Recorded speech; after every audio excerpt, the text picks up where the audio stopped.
बंगाल में बीजेपी की सरकार बन गई, बट इसमें डरने जैसा है क्या? मुस्लिम्स इतने परेशान क्यों हैं? दीदी के सपोर्टर्स इतने परेशान क्यों हैं? इलेक्शन था, बीजेपी जीत गई। और कुछ लोगों को मतलब उनका कंसर्न है, वाकई में उनको ऐसा लगता है उनको गुमराह किया गया है, भटकाया गया है। उनको ऐसा लगता है कि उनके घर तोड़ दिए जाएंगे, सारे मस्जिद तोड़ दिए जाएंगे। ऐसा क्यों होगा? इतने सालों से देश में बीजेपी की सरकार है, क्या हुआ? कौन से मस्जिद तोड़ दिए गए?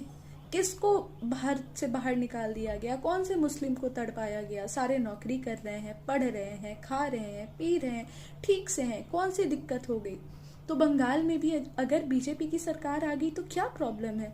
बल्कि अच्छी बात है, वहाँ पे अब बांग्लादेशियों के लिए ज़्यादा स्ट्रिक्ट एक्शंस आए होंगे, तो ओवरऑल हमारे देश के लिए, स्टेट के लिए अच्छा होगा। अब जैसे हमारे देश में ऑलरेडी इतनी ज़्यादा फैसिलिटीज़ सबको नहीं मिल पा रही हैं, इतनी कमियां हैं, अच्छे से न्यूट्रिशन नहीं मिल पा रहा है सभी को, उसी में इन्फिल्ट्रेटर्स और आ जाएं और यहाँ पे केओस और फैलाएं, तो ऑब्वियस सी बात है हम अपने लोगों को पहले देखेंगे ना।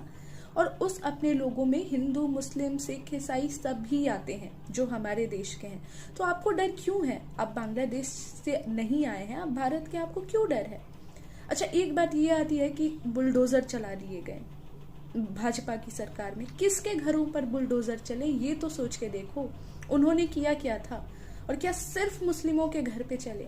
हाँ, परसेंटेज ऑब्वियसली बहुत ज्यादा है उनका, पर रीजन भी तो है, उसका कारण भी तो है एक। और कौन से मस्जिद तोड़ दिए गए? अरे मंदिर भी तोड़े गए हैं जो अवैध हैं, सिर्फ मस्जिद नहीं तोड़े गए हैं। बात अगेन वही आती है कि मस्जिद जो अवैध है उनकी संख्या ज्यादा थी तो ज्यादा टूट गए होंगे शायद, पर मंदिर भी तोड़े गए हैं। आप उन हिंदुओं से पूछो जो रेगुलरली धर्म को फॉलो करते हैं, कौन मंदिर कहाँ टूटा, इन सारी चीजों की जानकारी है उनको। तो किसी के भी बहकावे में मत आओ, कोई भी दिक्कत नहीं हुई है, कोई भी प्रॉब्लम वाली बात नहीं है। तुम्हारा देश है, आराम से रहो, देश के लिए सोचो।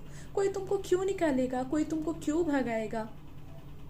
और अगर तुम गलत काम करोगे, तुम क्यों फैलाओगे देश में, तुम हिंदू भी हो, तुम पकड़े जाओगे, पीटे जाओगे।